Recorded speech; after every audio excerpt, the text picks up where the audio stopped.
Salam sejahtera, shalom saudara dan saudari. Apa kabar Anda pada hari ini? Semoga Anda dalam keadaan yang baik, sehat, dan tetap berpengharapan dalam Tuhan kita, Yesus Kristus. Bagi Anda yang pertama kali bersama kami, saya ucapkan selamat datang, selamat bergabung bersama kami. Sebentar kita akan mendengar perkongsian yang akan kita nikmati bersama-sama. Oleh itu, jangan berganjak dari screen Anda, tetap kekal bersama kami sehingga selesai.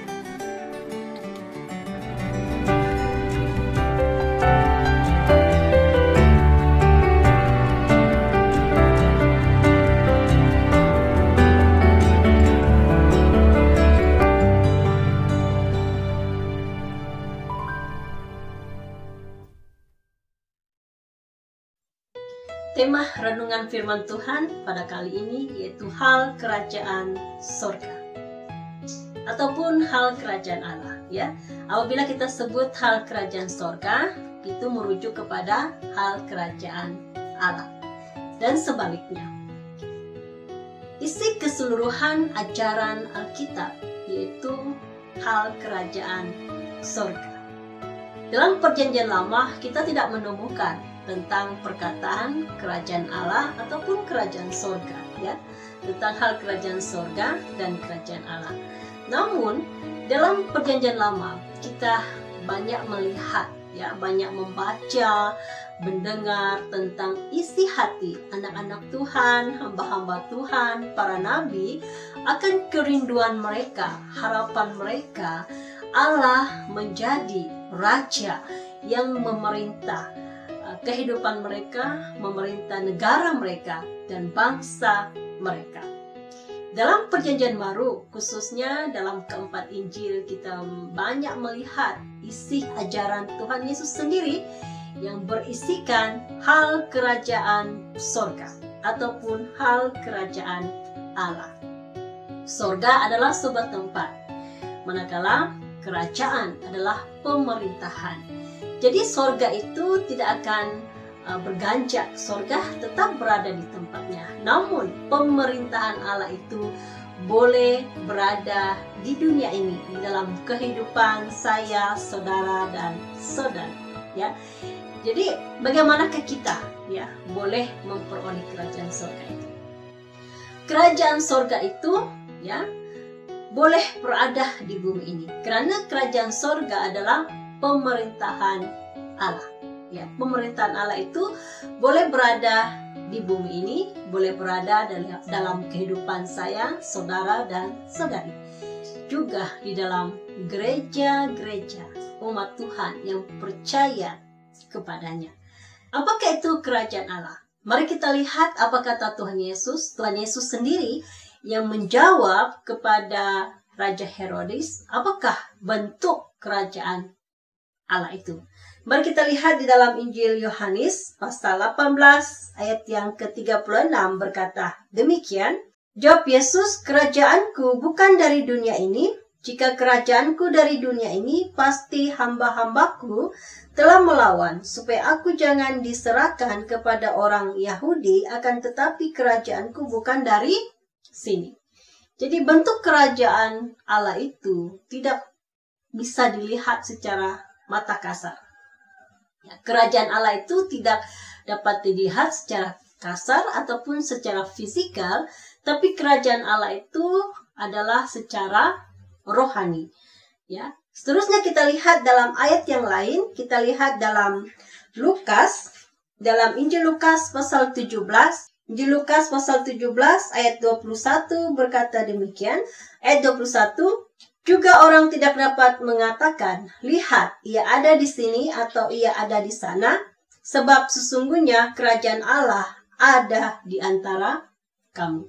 Jadi kerajaan Allah itu tidak dapat dilihat secara mata kasar, namun ada di antara kita. Ya, ada di antara kita. Seterusnya kita lihat dalam ayat yang lain, yaitu dalam Matius 12 ayat yang ke-28 berkata demikian. Tetapi jika aku mengusir setan dengan kuasa roh Allah, maka sesungguhnya kerajaan Allah sudah datang kepadamu. Di mana kuasa Allah dinyatakan? diperlihatkan, dirasai, kerajaan Allah sudah datang kepada kita. Jadi saudara dan saudari, itulah kerajaan Allah. Kalau kita melihat di dalam doa Bapa kami yang Tuhan Yesus ajarkan kepada murid-muridnya, ya, di sana kita lihat isi hati Tuhan, isi hati Allah, kerinduan dan keinginan Allah itu sendiri. Mari kita lihat di dalam Matius 6 ayat yang ke-9 dan ayat yang ke-10 berkata demikian. Karena itu berdoalah demikian, Bapa kami yang di sorga, dikuduskanlah namamu. Datanglah kerajaanmu, jadilah kehendakmu di bumi seperti di sorga. Ya. Isi doa merupakan isi hati Allah itu sendiri. Keinginan, kemauan, dan kerinduan Allah itu sendiri, yaitu ya, di mana ia mau ya kerajaannya datang dan kehendaknya terjadi, ya. Kerajaan dan kehendak Allah di bumi, di sorga terjadi di bumi ini. Itu isi hati Allah, kerinduan Allah. Mengapa? Ya, karena Allah ingin menghibur kita, Allah ingin menguatkan kita, Allah ingin menyembuhkan kita, Allah ingin memulihkan kita, saudara dan saudari. Sungguh pun kerajaannya tidak bisa dilihat secara kasar. Tapi Tuhan ingin memulihkan kita secara pribadi. Tuhan ingin memberikan kehidupan yang lebih layak kepada kita. Kalau kita lihat tadi, bahwa dia kata sini, datanglah kerajaanmu, jadilah kehendakmu di bumi seperti di surga. Itu isi hati Allah. Kerinduan Allah, kemauan Allah, keinginan Allah. Tuhan memberitahu kita apa yang patutnya, yang selayaknya kita minta kepada Allah. Yaitu kerajaan Allah dan kehendak Allah terjadi di bumi seperti di surga. Bagaimanakah kita boleh memperolehi kerajaan Allah itu dalam hidup kita? Ataupun bagaimanakah kerajaan Allah itu boleh terjadi, boleh berlaku dalam kehidupan kita? Langkah pertama yang harus kita lakukan yaitu bertobat. Ya. Langkah pertama yang kita lakukan yaitu bertobat untuk mendatangkan kerajaan Allah itu. Kalau kita lihat ya di dalam Injil Matius pasal 3 ayat 1 dan ayat yang kedua, ya, Yohanes Pembaptis. Pada waktu itu tampillah Yohanes Pembaptis di padang gurun Yudea dan memberitakan, bertobatlah sebab kerajaan sorga sudah dekat. Ya.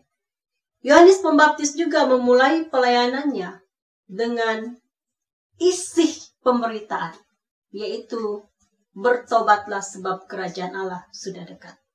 Bagaimana kita memperoleh kerajaan sorga itu, kerajaan Allah itu dalam kehidupan kita, yaitu dengan cara bertobat. Mari kita lihat ayat yang lain. Yohanes pasal 3 ayat 1 hingga ayat yang ke-6 berkata demikian. Adalah seorang Farisi yang bernama Nikodemus, seorang pemimpin agama Yahudi. Ia datang pada waktu malam kepada Yesus dan berkata, Rabi, kami tahu bahwa engkau datang sebagai guru yang diutus Allah. Sebab tidak ada seorang pun yang dapat mengadakan tanda-tanda yang engkau adakan itu, jika Allah tidak menyertainya.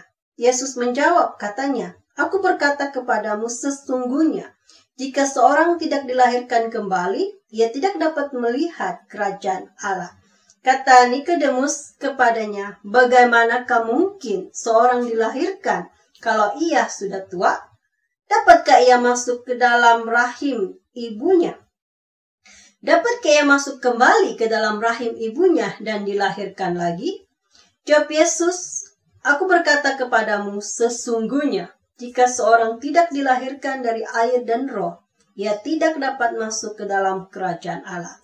Apa yang dilahirkan dari daging adalah daging, dan apa yang dilahirkan dari roh adalah roh. Jadi, pertobatan harus disertai dengan perubahan hidup, yaitu dilahirkan kembali.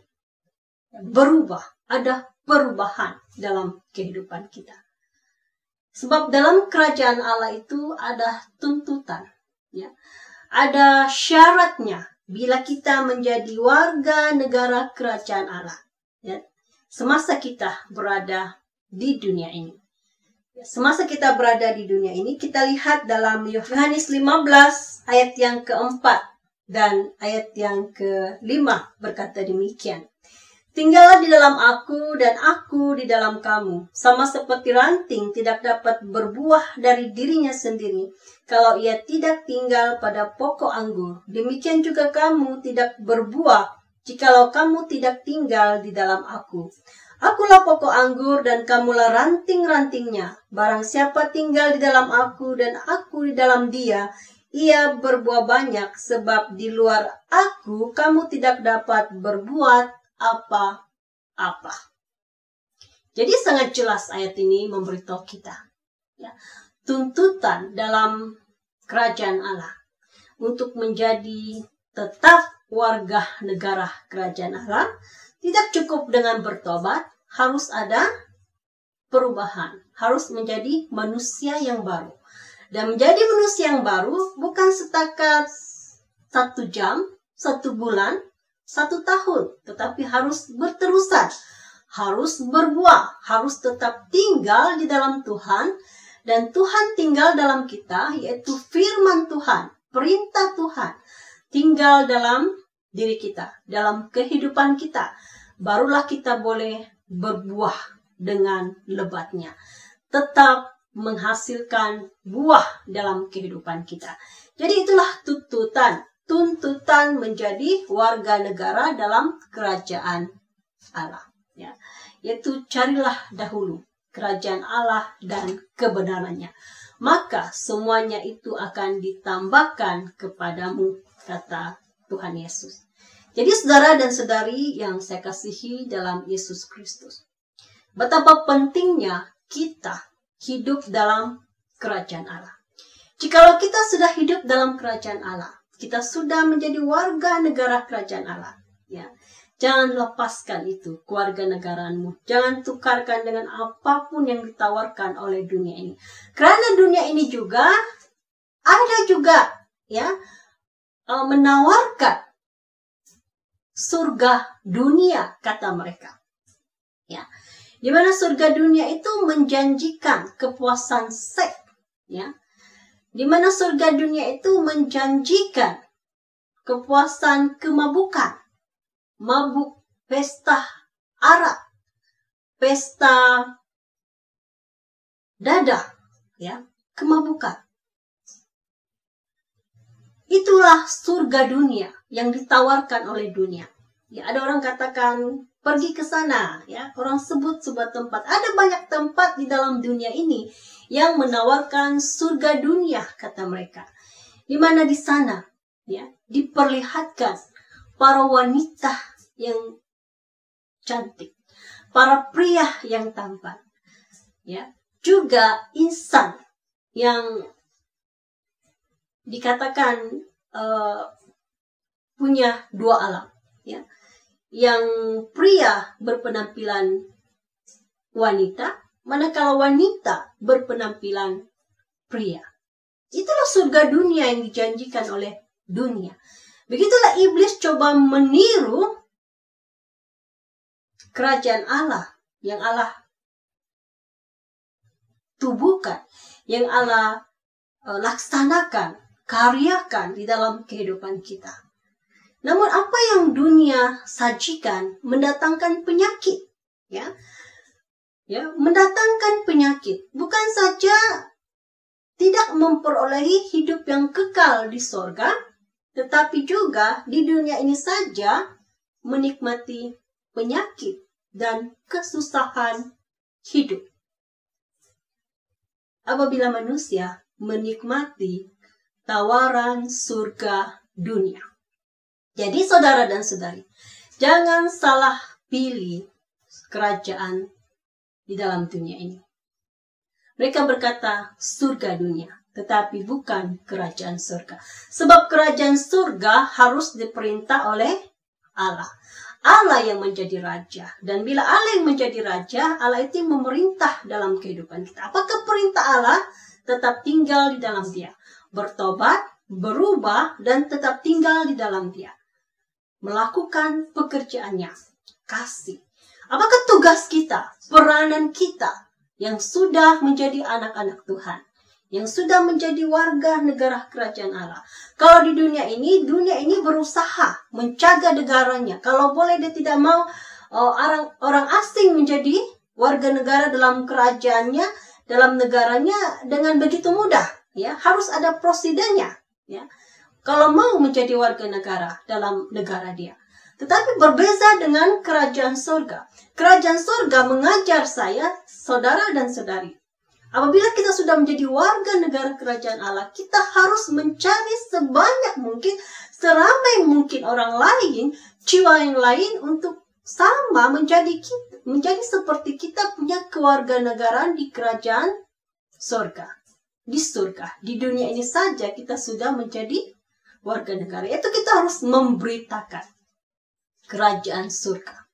Karena Yesus sendiri, ya, sewaktu Ia berada dalam dunia ini, isi ajarannya yaitu pemberitaan tentang kerajaan Allah, kerajaan surga. Demikian juga Tuhan Yesus, ya, sewaktu Ia mengutus murid-muridnya, Ia juga mengutus mereka, memerintah mereka itu mereka harus memberitahu orang, mereka harus menyembuhkan orang, dan juga harus memberitahu kepada orang yang mereka layani bahwa kerajaan Allah itu sudah dekat. Demikian halnya dengan kita pada hari ini. Ya, orang-orang Kristen yang sudah percaya, jangan mau senang sendiri. Share, kongsikan, ya, berkatmu yang telah engkau perolehi di dalam Tuhan. Ya. Jangan mau seorang-seorang masuk surga. Bawalah seisi keluargamu, bawa pasanganmu, bawa orang tuamu, bawa anak-anakmu, cucu cicitmu, termasuk mereka yang telah meninggalkan Tuhan.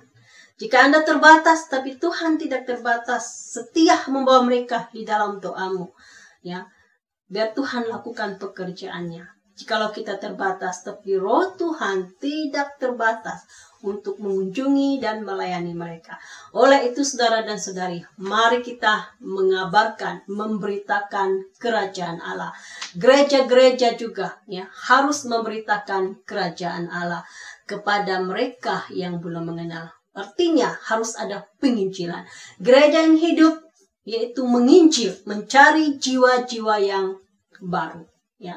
Mencari jiwa-jiwa yang baru. Bukan saja meneguhkan, menetapkan jemaat Tuhan yang sudah ada untuk semakin matang, untuk tetap, ya, menjadi warga kerajaan Allah, untuk tetap berbuah, tetapi kita harus mencari jiwa-jiwa yang baru untuk menjadi warga negara kerajaan Allah. Jadi saudara dan saudari yang saya kasihi dalam Yesus Kristus, ya, apakah kesimpulan renungan firman Tuhan pada kali ini?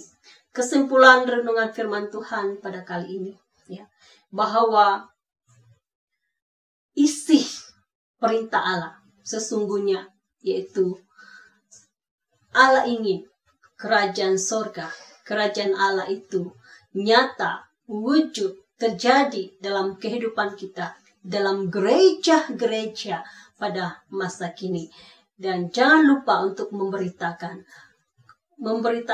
menyatakan tentang kerajaan Allah, kerajaan surga, supaya kita, ya, menambahkan jumlah warga negara dalam kerajaan surga dan ramai jiwa yang diberkati. Karena firman Tuhan berkata, ya, di luar daripada Tuhan kita tidak akan bisa berbuat apa-apa. Kita tidak akan bisa bertumbuh. Kita tidak akan bisa menghasilkan sesuatu yang baik dalam kehidupan kita, yang menjadi berkat yang indah dalam kehidupan kita apabila kita berada di luar daripada Tuhan. Jadi kongsikan berkat-berkat di dalam kita hidup dalam kerajaan surga. Saudara dan saudari, demikianlah perkongsian kita pada kali ini. Semoga Anda diberkati. Kita bertemu lagi di lain